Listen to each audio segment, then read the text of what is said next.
All right. Now you know I'm late on this, but it is what it is. I'm just gonna let this video ride out, and y'all tell me if you fuck with it or not. I think this video was pretty mid, and CJAX was just hating the whole time. But we'll get through the video, and you'll see what I'm talking about. This Smackdown episode had Jeffrey Cobb, corn on a cob, versus R-Truth. I just want to start off by letting you guys understand that. Let me say that one more time. This episode of Friday Night Smackdown in 2025 had a 50-year-old R-Truth versus Jefferson Cobb. That is what you are getting on SmackDown on a week-to-week basis. We got Zelina Vega versus the Secret Harvest and Alba Fire for the 50th time.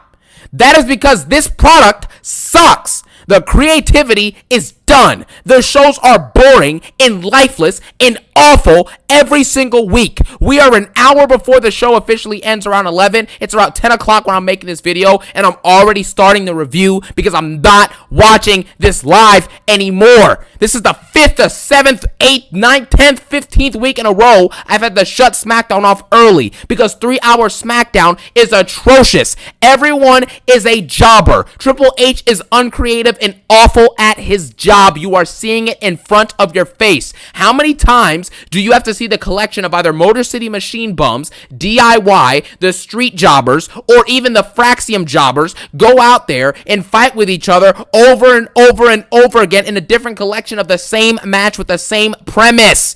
It's not good entertainment. SmackDown used to be pulling over 5 million people on a weekly basis to watch it live. Just last year, you had 2.3, 2.4 million views on SmackDown. And now you moved to USA, you had 1.8 million to start off with consistently, and now you can't even get 1.2 million consistently? Are you serious? And I'm supposed to sit here and act like everything is awesome? Well, what are you talking about? This is garbage, and you know it. They're giving you the bare minimum trash every single week. Everyone is a jobber. There are no stars. This episode is very obviously filler garbage until you get to the John Cena and Cody Rhodes face-to-face segment, which I'll watch after, I talk about this initial stuff, and I'll go back and catch up on all the matches and stuff I missed in the last hour, and then the Cody and Cena segment. But man, just think about what you are seeing here, man. We just got Cena and Cody face-to-face 5 times leading up to Mania, and now we have to watch a 3-hour SmackDown with 2 hours and 45 minutes of filler garbage to get a 10-minute promo that's going to be cut up and broken up by ads and entrances, and this is awesome. Cody Rhodes, Cody Rhodes, we are bots. This is embarrassing. Why would anybody want to actually sit here and actually call this stuff good? This is garbage. We started off with Bianca Belair coming out there and basically saying how loved she feels and how much respect she has, and she loves her hometown of Knoxville, Tennessee. And they do the alma mater chant, the Knoxville chant, the Tennessee chant, all that stuff. I don't give a crap about this. I don't. I didn't go to Tennessee for college. I've been to Tennessee maybe 1 or 2 times my whole life. Why would I care about this chant? Come on, man. Get real with yourself. Then Bianca proceeds to talk about how, she feels at home, and you guys are always riding out for me. You guys always love me. Did they love you during the WrestleMania build when they randomly started booing you nonstop for 5 weeks consistently? But now they love you? These fans are bots because the booking is inconsistent and garbage. You don't know whether to cheer faces or to boo them. You don't know whether to boo faces or boo heels or to cheer them. This is bad booking, and Triple H is garbage at his job. They were cheering for Roxanne in main event. They were cheering for her. They were screaming, Roxy, Roxy, Roxy. And then sooner or later, people going to be screaming, Roxanne and Tommy. He makes every single person that you can think of that's any good in this company, he makes them look like a jobber instantly. It's like the snap of a finger. They already look like a jobber immediately after. It's embarrassing. Bianca Belair then proceeds to basically talk about how she's back and she's excited and all this stuff, and she had her injury, and I get it. Then she gets interrupted. Naomi then comes out, and we get Naomi coming out and basically saying, Bianca, I broke into your parents' house or something, and I looked at the photo album. Like I mentioned in my video a few days ago, I said WWE has no creativity. Instead of getting a segment where Naomi goes in with her crazy new gimmick where she's basically gone off the rails. She could have broken into Bianca's house, you know what I'm saying, in a storyline like a little video segment or something, busted open the door or whatever, and then proceeded to go in and actually, you know, look at Bianca's photo album and, you know, scare her parents or something for a cool segment like Orton and Triple H in the house break-in 2009. But no, we get to hear about in a segment where Naomi allegedly looked at a photo album and Bianca was happy. And it reminded Naomi of when, you know, her and Bianca were happy together as tag champs. Nobody wants to hear this. This is boring. I don't give a crap. Show, don't tell. That's the number one rule of storytelling in film and TV and in media. Why in the world are you telling me all this? Show it to me. Jeez, man. It's the same thing with the Rollins garbage faction. Why am I being told every single week the same thing? This is my vision for everyone. I'm the visionary. I'm the revolutionary. I'm the jobber. Every time they make me one of the top guys in the company, it fails miserably and people start tuning out. That's why Raw is getting consistently lower and lower viewership since they've gone to Netflix and with Rollins and this new, you know, heel gimmick and this heel faction because it's not connecting. There's no chemistry. There's no story. Nobody cares about this garbage. Roman Reigns is the last star that you are going to get in WWE history, most likely. That's all you got. You got Cena, you got Rock, you got Austin, you got Orton, you got Taker, you got Michaels, you got Hunter, you got all the types of people. And now you had Roman, and that's all you're getting. You're done. It's over. You think that Braun Breaker, who is a mindless hive mind bot henchman, is going to turn into a superstar that's going to transcend mainstream media and get, you know, around 10 million plus followers like Cena, you know, guys like Roman, you know what I'm saying, people like Orton are around there, etc.? That ain't happening. Nobody cares about what this dude has to say. Nobody cares. So stop. You know, then Naomi basically says that she cries and says, you know, it would be a shame if something happened to your parents. It would be a shame if something happened to you right now. You know what I'm saying? Guys basically teasing she's about to fight. And then Bianca basically says, if you ever threaten my parents again, what you did to Jade will not even be close to what I'm going to do to you. You know, so it's just like whatever. Then Jade Cargill comes out and brawls with Naomi, kicks her down, and then has a face off with Bianca. And then that's that. And then Nia Jax comes out and we get a triple threat qualifier for the Money in the Bank for the women's side. This match was mediocre, was very slow, drawn out, boring, multiple botches, and I literally tweeted about this as this was happening, how lifeless and dead the crowd was within minutes of this match starting, because nobody cared. The crowd tells you everything you need to know in some scenarios, I should say, especially when the match has already started. If no one's saying anything, the match is boring. It's as simple as that. They paid thousands of dollars to go to an arena. They didn't pay thousands of dollars to watch professional wrestlers botch for 15 minutes and bore us to death. Save your breath. I'm nearly bored to death and fading fast. Life is too short to last long. Back on earth, I'm broken, lost and cold and fading fast. Life is too short to last long. Oh, oh, oh, oh, oh, oh, oh, oh. Oh, okay, never mind. All right, y'all gotta listen to Blink-182. That's my favorite song. Bored to death. That was my summertime anthem back in college. But let's continue. So anyways, let's move on from this. Nia Jax hits an Annihilator and gets rolled up by Naomi, and then proceeds to get pinned, and that's it. Naomi is not advancing to the Money in the Bank match, and that's cool. I kind of want to see Naomi win the Money in the Bank, because out of all the other jobbers in that match, Naomi honestly has the best character work and story of any of them. So, but you know, it would either be her or Alexa Bliss. I'd want either Naomi or Alexa Bliss to win. If one of them wins, I'm good. Well, in order for Naomi to win, somebody else got to win too. And that person is Stephanie Vicario. So, and Liv Morgan has to cost Roxanne the briefcase in order for that to happen. So, that's what we hope for, and hopefully it works out. Now, let's get on to the next thing, which was R-Truth versus Jeffrey Cobb. This is an embarrassment. R-Truth is pushing his 50s, and you mean to tell me that the best product that you have is to have R-Truth fighting Jeffrey Cobb? Jefferson Cobb! Corn on a cob! Is fighting R-Truth in a 2-minute squash match. And then Jimmy Uso comes out afterwards and helps up R-Truth, and they stand there. What does Jimmy Uso do now? Does anyone know? What does Jimmy Uso really contribute? Now, during the Mania build with Jey Uso and Gunther, which was horrible, Jimmy Uso was the only one who actually helped elevate and build that feud. And outside of that, no one in that Uso group has continued or built anything great this whole year. Jey Uso's having one of the worst world title reigns of all time, and no one cares about it. So it's done. Now let's move on from this garbage. We then get it was a backstage segment with Tiffany Stratton and Byron Saxton. Tiffany Stratton's basically saying, I'm going to prepare for whoever cashes in on the Money in the Bank by always staying ready because that's what a champion does, yada, yada, yada, yada, yada. After Tiffany Stratton says this, she looks off in the distance and we see Naomi come into frame and basically says that, what happened to Jade out there is nothing compared to what will eventually happen to you when I want that gold. And then she basically flashes to the next person, which is Alexa Bliss. Alexa Bliss pulls up right beside Tiffany Stratton and basically, says something along the lines of like, I'm coming for that title eventually, and, keep your eyes peeled or some stuff like that. Nobody cares. No, CJAX, people care.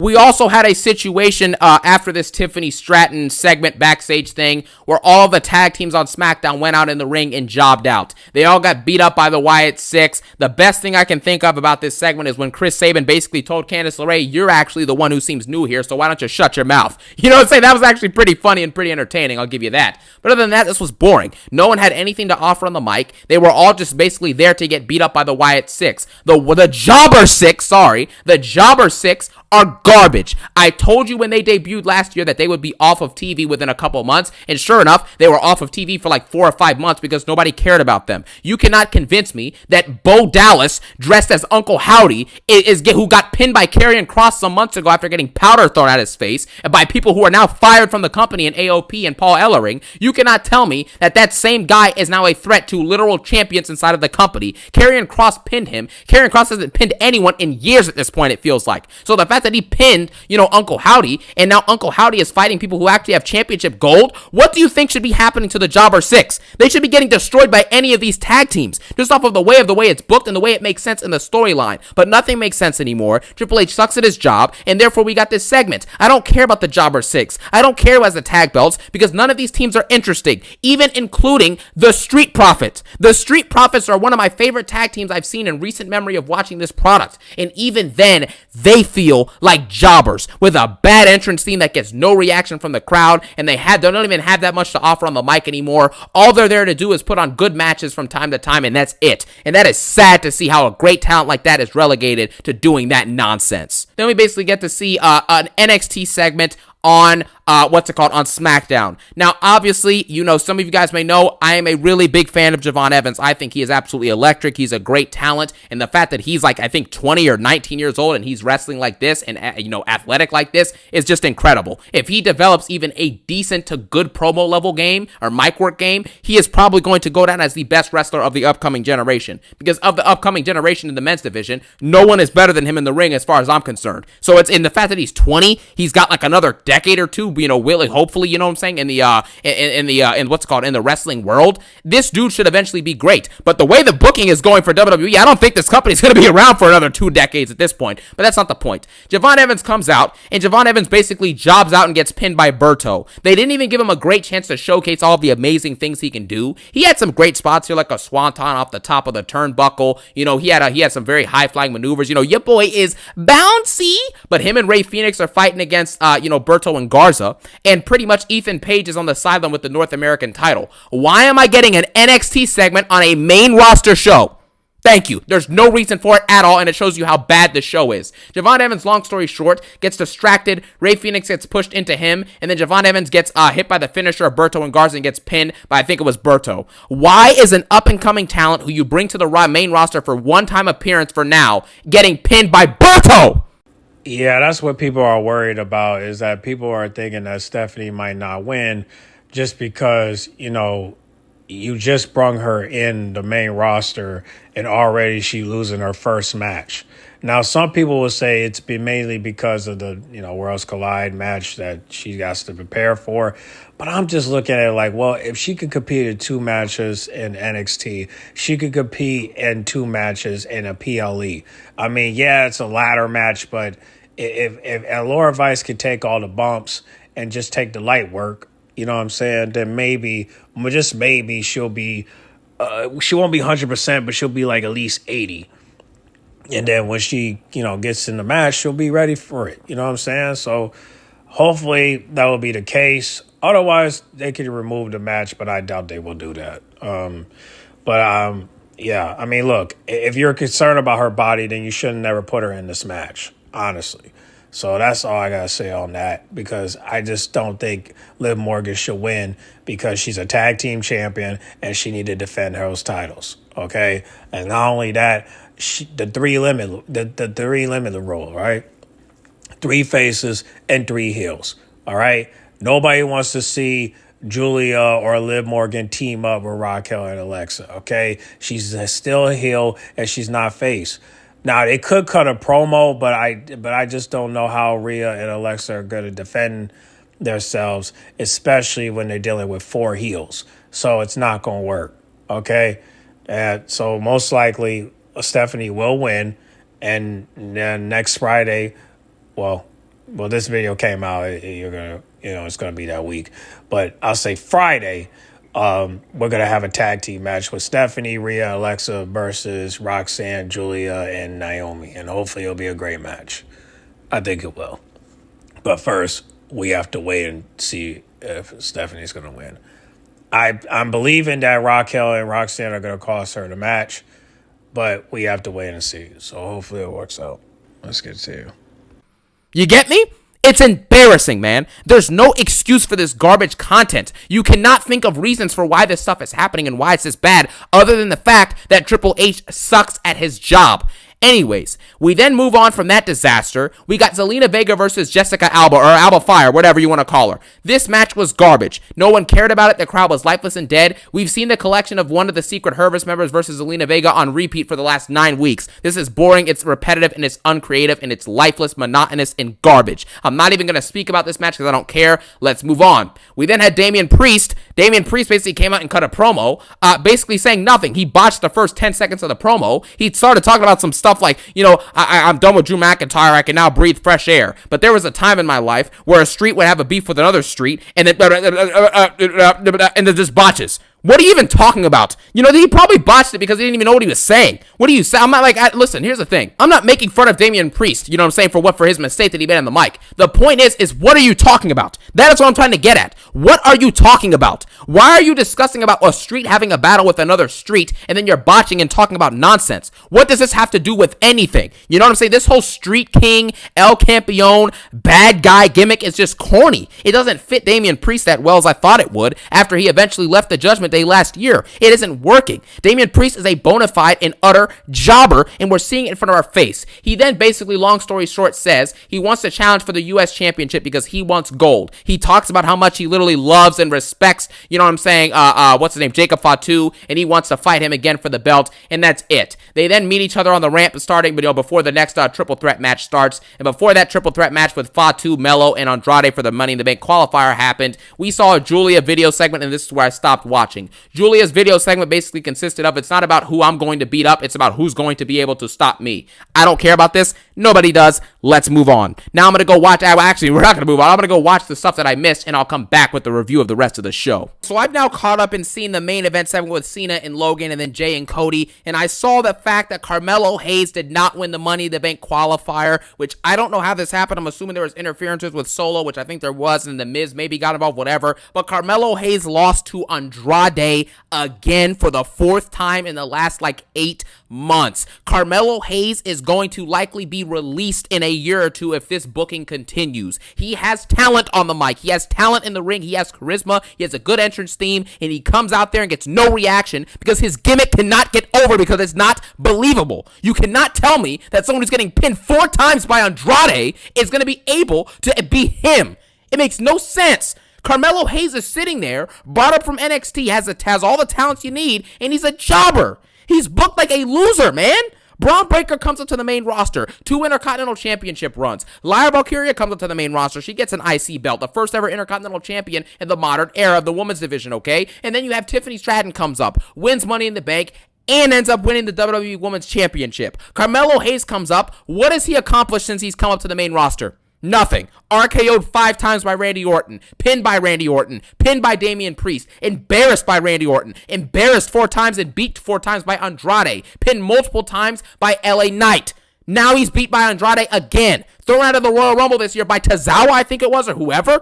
Come on. It's over. And you know this. may have been Braun Breaker who threw him out of the Rumble, but you get the point. His career is going to be over sooner rather than later with this booking. Carmelo Hayes can have all the talent he needs, but the crowd will not connect with his character, and he will not get over, and he will not achieve anything in the main roster if this is the booking that he's going to get, and it is embarrassing. Okay, I just want to stop the video real quick to let y'all know that Raquel got some new merch for the summer, dog. And it's black and gold. It's going down for real. Now, the price is not right, but hey, the shipping is free with the code on the bottom. So you already know, if you got an extra 40, go ahead and cop this merch. Because this merch is on fire. And this girl is on fire. Raquel is off the scale with this merch, dog. And also the link is going to be on the bio, so you already know. Let's get back to the video. Raquelio! And on top of that, Julia, who's a Money in the Bank participant in the Money in the Bank ladder match coming up next weekend, is backstage talking to Zelina Vega about how she wants a U.S. championship. What sense does that make? When have you ever seen in any era of professional wrestling a Money in the Bank participant who is actively, not even before the match even begins, is actively looking around for the U.S. title to cash in on? That is embarrassing, and you know it. It's indicative of everything wrong with this garbage company and this fraud who's in charge in Triple H. Then we get to the main event segment. I don't know what else I missed. I don't care. Cody Rhodes and John Cena are basically out in the ring. Cody Rhodes talks about his promo. He says the same stupid stuff. You know, I respect you guys. I missed you guys. I love you guys. So he smacks his lips together like 80 times in a promo. Like, John Cena, I love you. I need you. Like, what are you doing? Cut a promo, man. Anyways, Dr. Libations then proceeds to say that he thought about a lot of things. He thought about his championship reign and the quality of it, which obviously was awful, but anyways, he said he thought about the fact that, you know, he still has a deal on the table with the final boss. He references The Rock. Obviously, this is going to bleed into the fact that Cody will eventually probably take The Rock's offer some point down the line. That's why they're alluding to it and teasing it. He probably will do that at some point later, but that's not the point. Cody Rhodes basically says this, okay, and then he basically introduces Jey Uso, his tag partner, okay? Jey Uso then comes back down and doesn't even say anything. He just yeets and yeets and yeets. They plant a kid in the crowd on purpose in order so that they can have a shot where Jey Uso is yeeting with a little kid. It's very obvious that these kids are all planted. They put these kids in specific situations, it looks like, so that Jey can come down and then all of a sudden they start yeeting together and you get your money shot for the show. That's all it is. Anyways, yeah, then you also get what's his name? They come into the ring. Jey Uso's yeeting and he gets interrupted by John Cena. John Cena then comes out to the ring and John Cena basically says that Cody Rhodes and Jey Uso are John Cena wannabes and a bunch of losers. He says that Cody Rhodes will never be him because Cody Rhodes is too desperate, and he says that Jey Uso will never be him because Jey Uso is too lazy. And because of that, he says that there's only one person who models his hustle, loyalty, and respect in WWE, and that's Logan Paul, which is absolutely ridiculous. This John Cena heel turn is an absolute and utter embarrassment at this point. There is no scenario in which someone like John Cena would ever be praising Logan Paul in the ring. Logan Paul is not the embodiment of hustle, loyalty, respect in WWE storyline. Now, in real life, with what he's accomplished, of course he is. But in WWE storyline, he had a U.S. title reign where he had 2 or 3 defenses in 1 year. So what do you mean by hustle, loyalty, and respect? That makes no sense. But anyways, we just ignore that because everything is awesome. Triple H is great. Everything is amazing. Yada, be a bot. That's basically what you're supposed to do. But that's not what we're going to do because we're above that. We're not going to sit here and get fed to us the corporate garbage and just accept it and move on. No, we're going to call it out and critique it when it sucks and when it's actually good, which isn't going to happen anytime soon, it looks like. We're going to call it good if that ever happens again. But that's the point of what we're getting. Then Logan Paul gets introduced to the ring. And John Cena basically says, this is the best part of the promo probably, is John Cena says that Logan Paul doesn't have to pay his dues because he can pay your mortgage. You know what I'm saying? That was really funny. Got a good pop out of me. Then Logan Paul gets on the mic. His promo is pretty long-winded and kind of boring. However, the end of the promo, like the last minute or two, was good because Logan Paul was spitting facts about how he's amazing in the ring. He's more talented than all the roster. You know what I'm saying? He said that John Cena's time is almost up, and Logan Paul says his time is now. He is the future face of this industry. He is the future face of the company, and he will be the WWE champion one day. And that's basically that's a good part of a promo. It's facts. He's better than everyone who's currently in that inside of that ring. The only person who's better than him is John Cena, and John Cena is only better on the mic as currently constructed. In the ring, Logan Paul is the best in-ring performer out of these 4 men right now, currently speaking in WWE. It's as simple as that. If you disagree with that, you're just being biased at that point. You have to be honest with yourself. Logan Paul is the best in the ring at this current point out of all these 4 dudes. Then all of a sudden, This leads to Logan Paul and John Cena. They basically finish their promo. Jey Uso says 4 words, 1 letter, yeet, let's fight tonight. And then Logan Paul and John Cena have like a miscommunication. They're kind of arguing about, should they leave or should they stay in the ring? And then Cody Rhodes says, what are you going to do? You guys going to go backstage and you're going to go polish John Cena's Peacemaker? One of the, I don't even know what to say about that line, but there you have it. And then they brawl. Cody Rhodes and Jey Uso stand tall after some super kicks and a Cody cutter, or the Cody, like the 1D. They're calling it the Cody, you know what I'm saying? Because this show sucks. So there you have that. This episode of Smackdown was absolute garbage. This Money in the Bank tag match makes no sense. It's still not explained why we're doing this, what the significance of it is, but I'm assuming some champion in this match is going to get cashed in on by LA Knight at the end of this Money in the Bank if he wins the Money in the Bank. So we'll just see what happens. I could care less about this episode. This was very bad, and going forward, just know that next week's Money in the Bank PLE might go down in history. If it's as bad as it's tracking to be, it might go down in history as one of my biggest rants of all time. So just be prepared for that in advance. I'd give this episode probably a 1 or 2 out of 10. It's one of the worst Smackdowns of all time, and as per usual, this is expected because I've said this multiple times over the last year because it keeps on happening. We keep on getting some of the worst episodes of all time, so I have to call it that. Thank you guys for watching. Have a phenomenal day. Peace out and one love. All right, that's enough. Now, shout out to G-Man. He sent me this tweet. So basically, from JD from New York, he wrote this tweet about R-Truth. He said, definitely thought R-Truth had a job in WWE for life. A decision like that just doesn't seem right. A clear indication this is anything but a family-run business anymore. Yeah, well, Vince is gone. That's why. There's no McMahon running it no more, but Triple H and Stephanie don't want to take part of it. So, yeah, it's no longer a family business, and that's the problem. And that's why we lost these 2 men, because it's no longer that anymore. So, and that's what leads me to this one video here. This video from Teo Sales, and he's going to speak about how he feels about WWE and TKO running things. And he pretty much thinks that it might end. You know what I mean? We might get an end of WWE as we know it based off of the decisions we have from TKO. So let's listen. I ain't gonna lie to y'all. We might be entering some dark times when it comes to WWE. Because why did I wake up to R-Truth being released? R-Truth? Like, I'm not gonna lie, a release like this kind of just signifies the era that we in. Although I will still blame Triple H for his booking decisions, we're not in the Triple H era, bro. This is the TKO era. And day by day, this is starting to feel more like a Vince McMahon ran regime, but worse somehow. Because even at Vince McMahon's worst, there were just things that even he knew you don't do. Advertisements splattered all over the ring mat. Celebrities getting involved with main event storylines in the main event of WrestleMania. Like, even though Vince loved implementing celebrities, he knew when to keep that separate from the actual main event scene. We just witnessed WWE remove WrestleMania from a city that it was originally scheduled to. And they're possibly about to go to the same city that they did this year. Vince would never do that, bro. And this ain't the big events at all. No way the big event. But it's like, yo, TKO, like, at least have some shame. And the sad part is, it don't seem like none of this stuff is stopping anytime soon. This is the era we in now. It might get bad. It might get worse than the Vince McMahon era. And I'm being so serious. All I'm going to say is, AEW, this is what y'all made for it. Don't mess this up. Yeah, AEW, don't mess this up. Yeah, shout out to Tony Khan for setting up this match right here that I'm about to do a reaction video to. And yeah, after this video, you will see that I will have a reaction video for Sky Blue and Mina. And it's going down and for real. So tune into that because I will be dropping a reaction video after this video. So get in the comment box. Make sure you guys like, comment, subscribe, share if you're new. And don't forget to check out this reaction video with Sky Bluey and Mina. It's going down for real.